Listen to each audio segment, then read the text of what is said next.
अस्सलामुअलैकुम dear students. Chapter number 4 liquid state में lecture number 11 और आज का टॉपिक है हमारा एवापोरेशन और कंडेंसेशन। इन दो फिजिकल प्रोसेसेस में क्या डिफरेंस होता है वो हम पढ़ेंगे आज डिटेल में। अब देखें, कुछ फिजिकल चेंजेस होती हैं जिनमें केमिकल जो है ना कंपाउंड किसी भी फार्मूले का चेंज नहीं होता, जस्ट चेंज ऑफ स्टेट हो जाता है। तो उस किस्म की चेंज को हम कहते हैं फिजिकल चेंज। अब फिजिकल चेंज के जैसे एग्जांपल्स हो जाते हैं बहुत ही ज़्यादा। Evaporation is a physical change, condensation, melting, boiling, sublimation, evaporation. तो ये सारी जितनी डिपोजिशन ये सारी क्या हैं, फिजिकल स्टेट्स की चेंज होती है। अगर हम देखें यहाँ पे सपोज़ सॉलिड को अगर हम हीट करें, ठीक है बाबा, सॉलिड को हम अगर ब्लू लाइन हीट हीट को यहाँ पे शो कर रही है, तो अगर हम सॉलिड को हीट करेंगे तो लिक्विड में चेंज हो जाएगा। इस प्रोसेस को हम कहते हैं मेल्टिंग। और अगर हम इस लिक्विड को और हीट करें, गैस में चेंज हो जाए, तो इस प्रोसेस को हम कहते हैं बॉइलिंग या एवापोरेशन। अच्छा, बॉइलिंग के साथ में यहाँ पे एवापोरेशन भी लिखा।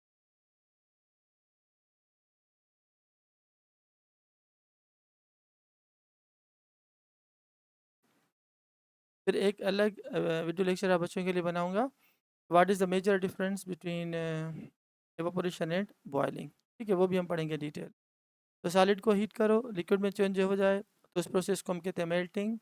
और जिस टेम्परेचर पे हो जाए तो उस टेम्परेचर को हम कहेंगे मेल्टिंग पॉइंट। ठीक है, पॉइंट टेम्परेचर को इंडिकेट करती है। बाकी मेल्टिंग जस्ट प्रोसेस का नाम होता है, कौन सी स्टेट इस स्टेट में चेंज हो रही है। उसी तरीके से अगर हम लिक्विड को हीट करें, वो गैस में चेंज हो जाए, तो उस प्रोसेस को हम बॉइलिंग और एवापोरेशन कहें। अच्छा सर, बॉइलिंग क्या होता है? बॉइलिंग तब होता है जब इस लिक्विड का अंदर का प्रेशर बाहर के प्रेशर के बराबर हो, तो लिक्विड स्टार्ट्स टू बॉयल। जबकि एवापोरेशन में ऐसा नहीं होता है कि लिक्विड का अंदर का प्रेशर बाहर के प्रेशर के बराबर हो तब जाके एवापोरेशन हो। तो एवापोरेशन हर टेम्परेचर पे होती है, और जो है ना वो उसके लिए ये ज़रूरी नहीं है कि अंदर का प्रेशर लिक्विड का बाहर के प्रेशर के बराबर हो। ठीक है बाबा। जबकि बॉइलिंग के लिए कंपलसरी, जिसे हम कहते हैं ना कि पानी 100 पे ही बॉयल होगा, क्योंकि 100 डिग्री सेंटीग्रेड पे पानी के जो पानी का जो अंदर का मॉलिक्यूल है वेपर्स का, वो बाहर के प्रेशर के बराबर है। तभी हम कहते हैं कि 100 Celsius is the boiling point of water. जबकि पानी 20 पे, 30 पे, 10 पे, 50 पे, 60 पे इजीली एवापोरेट हो जाता है। अच्छा, उसके रिवर्स अगर हम गैस को कूल करें, ठीक है बाबा, गैस को कूल करें तो लिक्विड में चेंज हो जाएगी, तो इस प्रोसेस को हम कहते हैं कंडेंसेशन। तो gas on cooling will change into a liquid, process is known as condensation. ना एवापोरेशन क्या हुआ, लिक्विड को हीट करो या ना भी हीट करो तो भी वो वेपर्स में चेंज हो जाए या गैस में चेंज हो जाए। तो गैस के नीचे मैं यहाँ पे वेपर भी लिख रहा हूँ। ठीक है बाबा। तो लिक्विड जब वेपर में चेंज हो जाए, गैस में चेंज हो जाए बगैर हीटिंग के, दिस इज एवापोरेशन। अगर हम हीटिंग करें, जब अंदर का प्रेशर बाहर के प्रेशर के बराबर हो, लिक्विड स्टार्ट्स टू बॉयल, तो उसे हम बॉइलिंग कहेंगे। अच्छा, उसी गैस को जब हम कंप्रेस करें, कूल करें, सॉरी, कूल करेंगे, टेम्परेचर बहुत लो करेंगे, तो मालिक्यूल करीब आ जाएंगे, तो गैस गैस नहीं रहेगी, वो लिक्विड में चेंज हो जाएगी। हाँ, अगर उसी लिक्विड को और हम कूल करें और टेम्परेचर लो करें, कम कर दें, तो मालिक्यूल उस लिक्विड के करीब आ जाएंगे और वो सॉलिडिफाई हो जाएगी, तो उस प्रोसेस को हम कहते हैं फ्रीजिंग। तो गैस का लिक्विड में चेंज होना कंडेंसेशन, और लिक्विड का सॉलिड में चेंज हो जाना फ्रीजिंग। अच्छा, कुछ ऐसे भी स्पेशल सॉलिड्स होते हैं जिन्हें हम कहते हैं sublime solids. Sublime solid, sublime solid कौन से होते हैं? Dry ice, camphor, anthracene, iodine, ये सारे सबलाइम सॉलिड्स होते हैं। मीन इनके मालिक्यूल्स के बीच में बहुत ही वीक अट्रैक्टिव फोर्सेस होते हैं। अगर हम इन्हें थोड़ा भी हीट कर दें, तो सॉलिड में से होता तो ये है कि लिक्विड में आता है, उसके बाद फिर गैस में। तो सॉलिड को हीट करोगे तो लिक्विड में चेंज होगा, लिक्विड को हीट करोगे तो गैस में चेंज हो जाएगा। ये एक सिंपल ट्रेंड होता है on heating among the three states of matter. मगर कुछ ऐसे भी स्पेशल सॉलिड्स होते हैं जिन्हें हम सबलाइम सॉलिड्स कहते हैं, वोलेटाइल सॉलिड्स कहते हैं, जिनके मालिक्यूल्स में वीक इंटरमॉलिक्यूलर फोर्सेस होते हैं।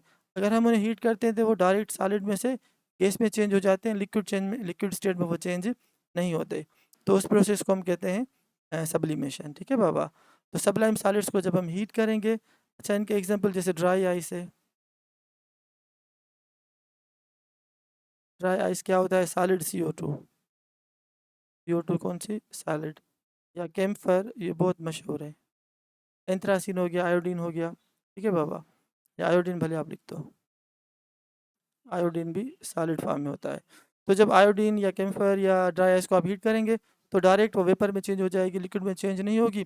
तो उस प्रोसेस को हम कहते हैं सब्लिमेशन। अगर उसी गैस को हम कूल करेंगे तो वो लिक्विड में चेंज नहीं होगी, वो गैस में से डायरेक्ट या वेपर में से डायरेक्ट सॉलिडिफाई हो जाएगी तो उस प्रोसेस को हम कहते हैं डिपोजिशन। तो ये सारी जो चेंजेस मैंने यहाँ पे लिखी है ना बच्चों, these all are physical changes. अच्छा, फिजिकल चेंजेस सर क्या होती हैं कि समझो कि आइस जो है ना, आइस वो चेंज हो जाए वाटर में, और वाटर चेंज हो जाए किसमें, स्टीम में। These are physical states. अच्छा, जबकि आइस का भी फार्मूला सेम रहता है H2O, वाटर की भी कंपोजिशन फार्मूला वही सेम H2O, स्टीम का भी मॉलिक्यूलर फार्मूला वही सेम रहता है H2O, मगर ये गैस के फॉर्म में है, ये लिक्विड के फॉर्म में है, और ये मेरे बच्चों सॉलिड के फॉर्म में है। तो जस्ट चेंज ऑफ स्टेट हो रहा है हीटिंग से, केमिकल कंपोजिशन चेंज नहीं हो रही। तो इस किस्म की चेंज को हम कहते हैं फिजिकल चेंज। फिजिकल चेंज के साथ एग्जांपल यहाँ पे लिखे हुए हैं, melting, freezing, condensation, boiling, evaporation, sublimation और डिपोजिशन। तो हियर आर दीज 7 एग्जांपल्स या टाइप्स ऑफ फिजिकल चेंजेस, जिसमें टेम्पररी चेंज होती है, स्टेट दोबारा वापस इसमें आ जाएगी। हीट करो तो इसमें से वाटर, वाटर में से स्टीम, अगर आप इसको कूल करो तो ये रिवर्सिबल चेंज है, वापस आ जाएंगे। Steam will change into water by condensation, water will change into ice by freezing या सॉलिडिफिकेशन। तो these all changes are physical changes, these are temporary changes, थोड़े टाइम के लिए होती हैं, इनके अंदर कोई परमानेंट चेंज नहीं हो रहा। हाँ, परमानेंट चेंज तब होगी जब ये केमिकल कंपोजिशन चेंज हो जाए, H2O टूट जाए हाइड्रोजन और ऑक्सीजन में, तो उस किस्म के चेंज को हम कहेंगे परमानेंट चेंज या केमिकल चेंज। तो स्टार्ट करते हैं आज का लेक्चर। ये थोड़ा ब्रीफ इंट्रोडक्शन है फिजिकल चेंजेस के बारे में। 7 MCQ भी आ सकता है कि dash is a physical change, dash is a chemical change. तो अब आप आसानी से बता सकते हो कि which type of change is a physical, which is chemical. Chemical क्या होती है, burning, evolution of gas, formation of bubbles, तो इन्हें हम कहते हैं केमिकल चेंजेस। या चेंज इन द कलर भी आ जाता है, मीन्स ऐसे समझो कि कम्प्लीटली चेंज हो जाए, नई चीज़ बन जाए, परमानेंट चेंज आ जाए, केमिकल कंपोजिशन फार्मूले टूट जाए, डिकम्पोज हो जाए, तो उन चेंजेस को हम कहेंगे केमिकल या परमानेंट चेंजेस। तो आज का टॉपिक है हमारा एवापोरेशन एंड कंडेंसेशन। अब देखो यहाँ पे, ये जो दरिया के ऊपर सूरज की रोशनी आ जाती है तो इसे हम कहते हैं सोलर एवापोरेशन। तो काज ऑफ एवापोरेशन जो यहाँ पे मोस्टली वो क्या है, सोलर एवापोरेशन। सन, सूरज में से जो रेडिएशंस आ रहे हैं वो सरफेस के, पानी के सरफेस के मॉलिक्यूल्स को लग रहे हैं, उनकी काइनेटिक एनर्जी बढ़ रही है, तो इजीली वो उनके बीच में जो इंटरमॉलिक्यूलर फोर्सेस है वो वीक हो जाएंगे, ख़त्म हो जाएंगे, तो लिक्विड के सरफेस के मॉलिक्यूल्स उड़ना शुरू करते हैं। उस प्रोसेस को हम कहते हैं एवापोरेशन या वेपोराइजेशन। तो देखो अंदर के मॉलिक्यूल्स हैं, इनमें अट्रैक्टिव फोर्सेस बहुत ज़्यादा हैं, इनकी काइनेटिक एनर्जी कम है। जब ऊपर से सूरज की रोशनी आ जाती है तो सरफेस के मॉलिक्यूल्स नीचे वाले मॉलिक्यूल्स के, सरफेस के मॉलिक्यूल और नीचे वाले मॉलिक्यूल्स के बीच में इंटरमॉलिक्यूलर फोर्सेस वीक हो जाते हैं, इसीलिए सरफेस के मॉलिक्यूल्स एवापोरेट होना शुरू हो जाते हैं।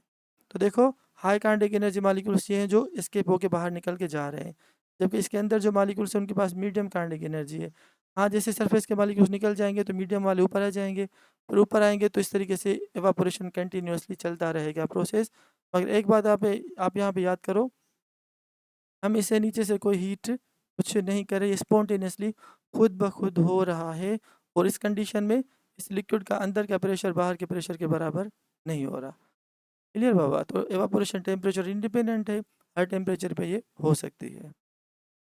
तो एवापोरेशन वही सेम चीज़ें होगी, मोस्टली रिपीट कर रहा हूँ, मगर जो जो इमेज मुझे पसंद आ रहा था, समझ में आ रहा था, इंपॉर्टेंट लगा, वो मैंने यहाँ पे रखा है। अब जो चीज़ आपको समझ में आए उसको रखें, जो समझ में ना आए भले आप उसे डिलीट कर दीजिए। तो evaporation, molecules of liquid break free from the surface, जिसमें मैंने कहा ना था surface phenomena. Evaporation is a surface phenomena, क्योंकि सरफेस के मॉलिक्यूल्स यहाँ से बाहर जाते हैं। अच्छा, इसका दूसरा नाम वेपोराइजेशन भी होता है। ये फिजिकल चेंज है, जैसे मैंने आपको कहा केमिकल चेंज नहीं है, इसमें कोई केमिकल कंपोजिशन चेंज H2O की नहीं हो रही। लिक्विड जो वाटर है वो H2O लिक्विड फॉर्म में, जो स्टीम बन रही है, वेपर बन रहा है, वो भी H2O मगर गैसियस या वेपर फॉर्म में होता है। A substance is converted from its liquid form to its gaseous form is known as evaporation, the gaseous form is also known as vapour. ये वही बातें मोस्टली आप बच्चों को आ रही होंगी, मगर अगर कोई नई पॉइंट भी आ रही है तो आप उसे पिक कर लें। अब ये लेक्चर सिर्फ हाई फाई बच्चों के लिए नहीं है कि जो बहुत एक्स्ट्राऑर्डिनरी हैं, तो एवरेज या बिलो एवरेज के लिए भी मैंने ये सारा मटेरियल रखा है, ताकि ये मटेरियल आपको कोचिंग में भी और एंट्री टेस्ट में भी काम आ जाए। अच्छा, अब देखो, जब ओपन था कंटेनर तो इजीली एवापोरेशन हो रही थी। जब कंटेनर को बंद कर लेंगे तो क्या होगा कि जो वेपर्स बनेंगे वो कोलाइड करेंगे with the walls of container या with the walls of this lid या पिस्टन, तो फिर वो दोबारा कन्वर्ट वो ट्रैप हो जाएंगे और दोबारा कन्वर्ट हो जाएंगे किसमें, लिक्विड फॉर्म में। तो उस प्रोसेस को हम कहते हैं condensation. Trapping of the vapour molecules या gases molecules when they collide with the walls of container या lid of the container, they are trapped. और ट्रैप्ड होने के बाद या अगर वो मूव करते करते करते सरफेस ऑफ द लिक्विड के साथ आ जाएंगे तो वहाँ पे दोबारा उनके बीच में इंटरमॉलिक्यूलर फोर्सेस स्ट्रांग या क्रिएट हो जाएंगे, इसीलिए गैस या vapour will convert into a liquid. This process is known as condensation. Heating favour करती है एवापोरेशन को और कूलिंग फेवर करती है कंडेंसेशन को। तो in a close container after liquid evaporate the vapours molecules are trapped and may eventually turn into a liquid. जैसे मैंने आपको कहा अगर बाहर नहीं जा रहे तो वो दोबारा कंडेंस हो सकती है। तो what is condensation, the vapour molecules may eventually bump into and stick the surface of the container and get recaptured by the liquid, तो gas will change into a liquid form. देखो अगर हम winter के season में देखो या ऐसा कोई गिलास का जग आप ले लें, उसके अंदर पानी रखें, फिर पानी के अंदर 10-15 आइस क्यूब्स डाल दें, फिर कुछ टाइम के बाद हम देखेंगे उस गिलास के जग के बाहर आपको ड्रॉपलेट्स नज़र आएंगे। तो ये क्या हुआ, क्या अंदर का पानी बाहर निकला है, गिलास जो शीशे का जग है वहाँ से नहीं। तो जो बाहर एयर के मालिक्यूल से जब उनको कूलिंग मिली तो बाहर एयर के मालिक्यूल्स कंडेंस होके उस जग के बाहर वहाँ पे डिपॉजिट हो गए, बाहर लग गए। तो गैस को जब हम कूलिंग करेंगे, एयर को जब हम कूलिंग करेंगे तो वो कंडेंस होके from gaseous to liquid form में चेंज हो जाती है टेम्पररली। जब तक बर्फ़ होगी कंडेंसेशन प्रोसेस चलता रहेगा। अगर अंदर की बर्फ़ ख़त्म हो जाएगी, पानी नॉर्मल या गर्म हो जाएगा, तो दोबारा वो ड्रॉपलेट्स गिरना शुरू हो जाएंगे। क्योंकि शुरू में क्या होता है, रेट ऑफ एवापोरेशन ज़्यादा होता है, कुछ टाइम के बाद जैसे जैसे वेपर्स बनते हैं, अगर ज़्यादा वेपर्स हो जाएंगे तो कंडेंसेशन का अमल शुरू हो जाएगा। एक बात याद करें, जब रेट ऑफ एवापोरेशन बराबर होता है रेट ऑफ कंडेंसेशन के, तो उस प्रोसेस को हम कहते हैं इक्विलिब्रियम पोजीशन। तो इक्विलिब्रियम पोजीशन क्या होती है, rate of evaporation is equal to rate of condensation, means जितने वेपर्स बन रहे हैं उतने वेपर्स लिक्विड स्टेट में चेंज हो रहे हैं। तो इस स्टेट को हम कहते हैं इक्विलिब्रियम स्टेट या स्टेट ऑफ बैलेंस, तो उसे हम कहते हैं इक्विलिब्रियम। ठीक है बाबा। तो एट इक्विलिब्रियम पोजीशन जितने वेपर्स बन रहे हैं उतने वेपर्स कन्वर्ट हो रहे हैं किसके अंदर, लिक्विड के अंदर। और याद करें इक्विलिब्रियम सिर्फ अचीव होती है किसमें, जो सिस्टम क्लोज हो।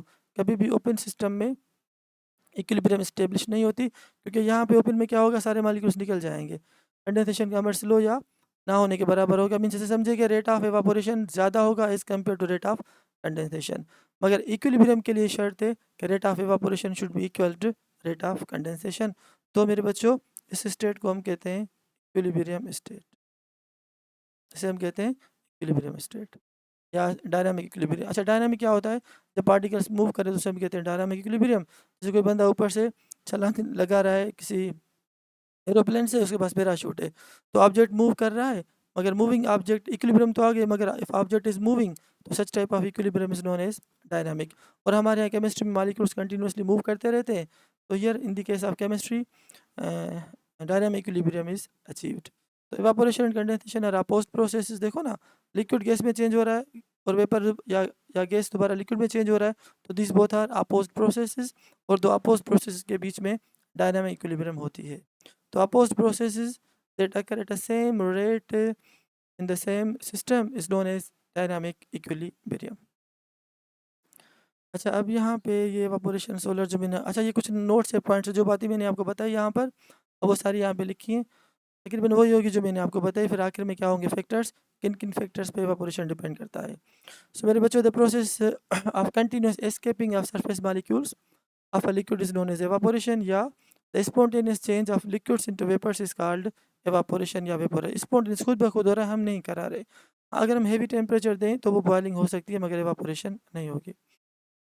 तो liquid will change into vapour या gas, process is known as evaporation, वही सेम चीज़। अच्छा, ये पॉइंट बहुत इंपॉर्टेंट है इस चीज़ को, अब मैं यहाँ पे लिख रहा हूँ MCQ point, this is very much important. तो ये चीज़ आप बच्चों को याद करनी है, this is very much important. Rate of evaporation is directly proportional to temperature. अगर टेम्परेचर बढ़ाएंगे तो रेट ऑफ एवापोरेशन ज़्यादा होगा। ऐसे समझे कि समर में पानी अगर आप रखो बाहर तो इजीली एवापोरेट हो जाएगा एज़ कम्पेयर टू विंटर। बाहर ह्यूमिडिटी ज़्यादा होगी, एयर ड्राई नहीं होगी, तो रेट ऑफ एवापोरेशन भी स्लो होगा। सरफेस एरिया, अगर आप पानी को किसी गिलास में रखो तो स्लोली स्लोली स्लोली एवापोरेट होगा। अगर वही पानी आप किसी बड़े बर्तन में टब में रख दो तो उसका रेट ऑफ एवापोरेशन ज़्यादा होगा, क्योंकि ग्लास के अंदर सरफेस एरिया कम होता है। एक बड़ा सा टब उठा लो, उसका सरफेस एरिया ज़्यादा होता है। तो surface area is also directly proportional to rate of evaporation.